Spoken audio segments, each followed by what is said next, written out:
Hey guys, I miss you. Let's look at some parabolas. So parabolas are one of the conic sections. Again, that's sort of just the different ways that you can slice a cone and look at that cross section. And parabolas, you kind of feel like you should remember a lot about them from Algebra 1, but the way that we look at them in trig is a little bit different.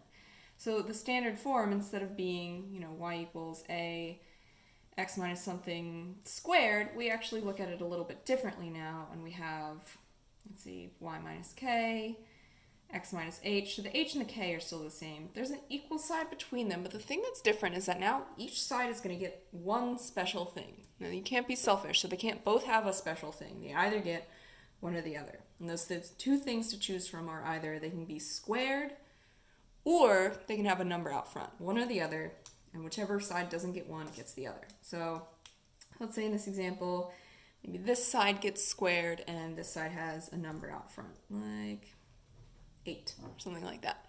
So this is what our standard form in trig looks like for a parabola, which again is different than how you remember seeing it in Algebra 1. But we can still sort of pick it apart and find some important information. The first, always the vertex. So let's look at a specific example then, maybe, and see what we got going on. So what if we had like 8 y minus 2 equals x plus 1 squared. All right, so this is, again, standard form that we're going to look at. We'll talk later about what if it doesn't look in this form yet. So the first thing we want to do, and the first thing I always like to do, is just, sketch a little picture just to plant ourselves. So the vertex is going to be -1, +2. So back 1 and then up 2. That'll be our vertex. And that's really the biggest thing that we need to start with, because that's where it all stems from. Now, the next sort of crossroads that we hit is which direction is this parabola going to be opening in, because we have 4 options. So for that, we need to look at who is being squared, or rather who's not. So if the x is being squared, then that really just reminds us of our good old-fashioned y equals x squared, our standard, open up or open down parabola. So if the x is being squared, or if the x chunk is the one being squared, we know it's either going to open up or down. But then we have to decide, okay, is it up or is it down? And for that, we're going to go over here and look at this number. And this number, its importance in terms of the focus and the directrix, we can talk about later. But just in terms of whether it's going to open up or down, this number being positive tells us it's going to open up. So, we'll sort of just imagine our little tendrils there just so we have an idea of where we're going. Now, it's going to go, up somewhere, and for our purposes, we don't really care how steep or how wide or whatever you want to call it is. We want to know where the focus is, and we want to know where the directrix is. So the focus and the directrix, just in terms of the anatomy of a parabola, are really important because they're sort of how it's defined, of all the points that are sort of equidistant from the focus to the parabola and from the parabola to the directrix. And this isn't a great drawing, but if it were a good drawing, these distances would be the same, these distances would be the same, etc. So it turns out that the distance from the vertex to the focus and the distance from the vertex to the directrix is the same. And they both come from this number right here. But it's not exactly that number, because it's never that simple. This number is actually 4 times the number that we're interested in. So p is often used as this variable, and p represents the distance from the vertex to the focus. And then it's just the opposite of that for the directrix. So if 8 equals 4p, that means p is 2. And it's important that it's positive, because again, then we're going to move 2 in the positive direction to get to our focus. And we're going to move 2 then in the opposite direction to get to our directrix. But the directrix is not just a point, it's an entire line, and it's either going to be horizontal or vertical depending on which way your parabola is opening. So in this case, our parabola is opening up. You can sort of imagine this line connecting the focus to the vertex to where our directrix is. Our directrix is going to be perpendicular to that. So in this case, we have a horizontal line. So let's just, classify all of our things. So we had our vertex at -1, 2. We found our focus was at -1, and then we added 2 to that, so 4. And our directrix is given by the line y equals 0. So we took 2 down in the y direction. So y equals 0 is this horizontal line right here. So all those things we can pick out of the equation. It's just a matter of sort of putting them all together, and it can be a little overwhelming at first to look at them all at once. But if you start small, plot some points, and build from there, hopefully it's manageable. So let's look at another example, and we can get a hang of it. So let's do one. Let's say this time we have y plus 3 squared equals 4x plus 2. So notice this time the y chunk is being squared and the x chunk gets a number. Again, you're only allowed to have one or the other. No side can have both. If one side has both or something's going on, it means your equation is not in the right form yet. So first things first, who's getting squared and what does that mean for our parabola? The y is being squared, so that tells us it's going to open side to side. We don't know if it's left or right yet. We'll find out. Let's look at this number. It's positive. So positive from the vertex to the focus in this case would be opening to the right. So we have an idea of what it's going to look like. Let's start building it. We need to find our vertex. So this is x minus h. So that's negative 2. Y minus k. So that's negative 3. So that's going to be our vertex. Again, I just like to have something kind of concrete to plant all of these findings on. So let's do negative 2 and then negative 3. That's our vertex, and we know, because this is positive and the y is being squared, that it's going to open to the right. Now we just want to find our focus and the directrix. So focus is going to be given to us or led to us by this number. So again, that's 4 times p. Well, if 4p is equal to 4, then that means p is 1. So if we move 1 in the positive opening direction, which is to the right, we should get our focus. So if we were at negative 2, now we're going to be at negative 1. It's always at the same height, so one variable is changing. In this case, the x direction is changing, but the y is not changing. We'll never get like a diagonal parabola or anything like that. It's always going to be, along the horizontal or along the vertical. And this is garbage, so I'm going to erase it so we don't have to look at it. Great, okay. So that means if our vertex was at negative 2, negative 3, our focus is going to be at negative 1. Oh, negative 1, negative 3. Then, just that same distance that we stepped forwards, now we're going to step backwards. And our directrix is going to be the whole line that's perpendicular to all this business. So that has an x value of negative 3, which means it's going to be the line x equals negative 3. Right, so we can sort of sketch in our deal from there. Again, the picture of the parabola itself is maybe not as important as those key points: the vertex, the focus, and the directrix. And directrix is maybe the most foreign still at this point, because I don't know who you had for Algebra 2, but it's not talked about as often as some of the other parts and pieces of a parabola. So let's do one more example where maybe the p-value is negative, because that would be more interesting. So let's do, I'll change up the order too. So maybe x minus 1 squared equals negative 6 y plus 3.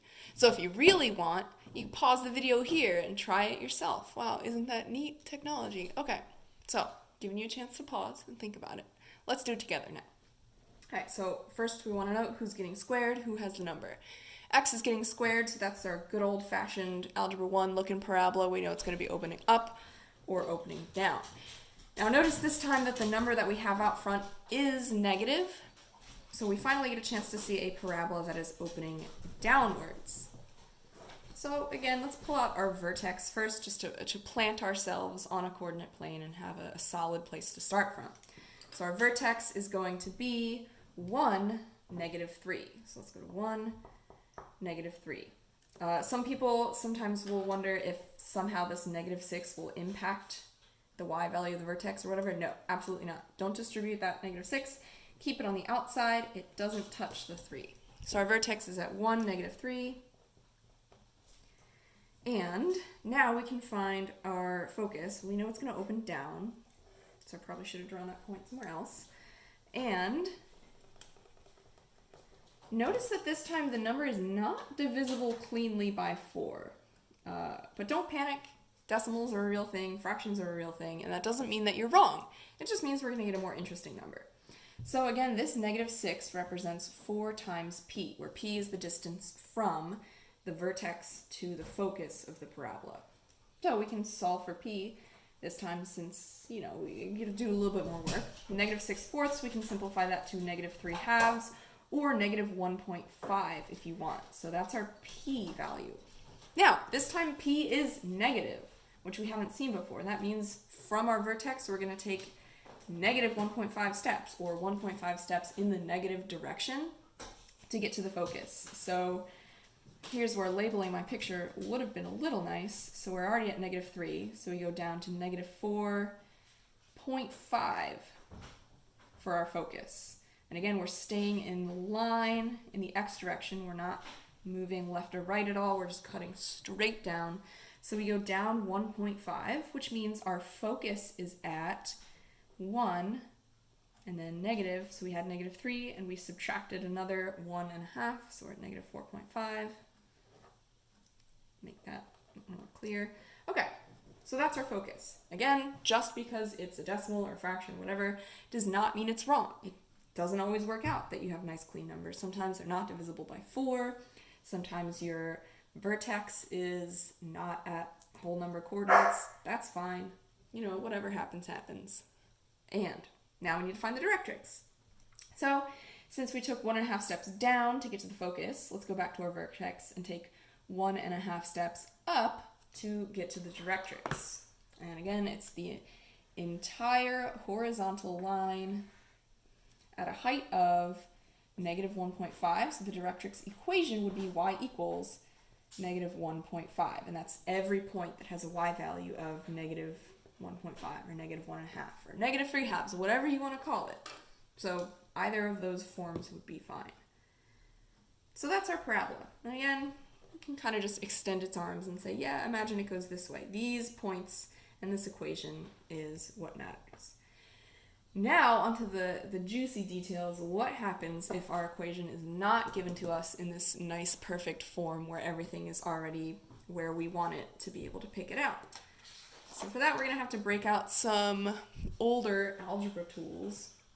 Let's look at an example. So y² plus 8y plus x plus 10 equals 0. So some nonsense like this, where it's not in the form that we want it to be in. Looking at this, we don't really get a ton of information besides the fact that y is being squared. So, you know, we have something to start with, but we want to see that nice, clean, standard form where we have our vertex is clearly visible, our p value is clearly visible. So what we want to do, and this applies to any other conic section, circles, parabolas, ellipses, or hyperbolas, completing the square is going to be like the super tool to use. So the first thing we can do is chunk this up. Now, probably you've seen completing the square with one variable equations in Algebra 1 and Algebra 2, but we can really just parcel this up into its separate pieces and complete the square on the y's and just kind of tuck these to the side and not ignore them, but they won't get in the way. So we'll see that. So I'm going to break this up. I'm just going to rewrite it, but with more space in between certain things. So the plus x can be over here. And let's just go ahead and shove the 10 over. So -10. You know, the x is going to get moved over eventually too, because remember that we want to see the y's and the x's on separate sides anyway. But for now, and how you'll see it with ellipses and hyperbolas as well, even circles actually, x and y will be on the same side, so it's only parabolas that are different. Anyway, I digress. Let's complete the square here. So remember that completing the square is taking this value, cutting it in half, and then squaring it. So 8 cut in half is 4, square that is 16. So we want to add 16. And we can't just do that out of nowhere. That's super illegal. We have to add 16 to the other side as well. So we haven't made any actual changes. We're just making cosmetic changes. We're not changing the value of the equation itself. So now let's clean that up a little bit further. So y squared plus 8y plus 16, I'm just going to go ahead and move the x over, equals, so negative 10 plus 16 is 6. So we have negative x and then plus 6, right? We subtracted x plus 6. Great. Okay. This is now factorable. Not only is it factorable, but it is a perfect square. So we can factor this into y plus 4 quantity squared. And you can FOIL that back out if you want to check, just to make sure that it does turn back into y squared plus 8y plus 16. And that's going to be equal to negative x plus 6. But that's not really the form that we're used to seeing this in. So I'm going to factor out a negative 1 and have this as x minus 6. And this is going to be the complete, now, quote-unquote, standard form of our parabola. All right, so we have y minus k, x minus h. One of them gets squared, one of them gets a number. So now we're ready to interpret all of that, anatomy of our parabola. We can see that our vertex is going to be at 6, negative 4. Our p-value is going to be negative 1. Well, if 4p is negative 1, p is going to be negative 1/4. So that means that our focus, we're going to move negative 1/4. And in what direction, you might ask? Well, since the y is being squared, we know it's going to open to the side. Let's see, 6, negative 4. And since it's negative, it's going to open this way. So we need to move 1/4 back to the left. So our x value is going to change. So 6 minus 1/4 is 5 3/4, or 5.75. The y value is still the same for the focus. And then for the directrix, we're going to move to the right by 1/4 and put our line there. So for that, it's going to be the vertical line. It's going to have an equation of x equals 6.25. I'm just doing it in decimals instead of fractions because it's a little bit easier to write. But if you want to leave them as fractions, you can.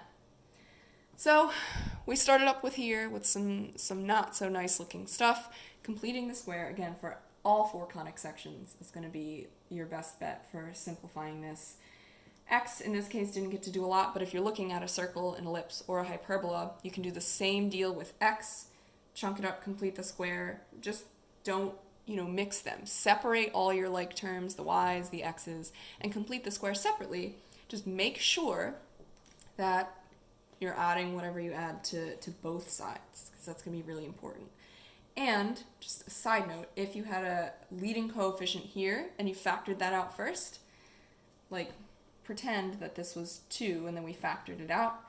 If we added 16 here, we're actually adding 32 to that side, so we would add 32 over here. But that's like maybe one of the more complicated problems that you'd see, and you shouldn't worry about that too much right now if you're just trying to get the basics for parabolas. But that's that. And let me know if you have any questions. You can message me anytime for updates or anything like that.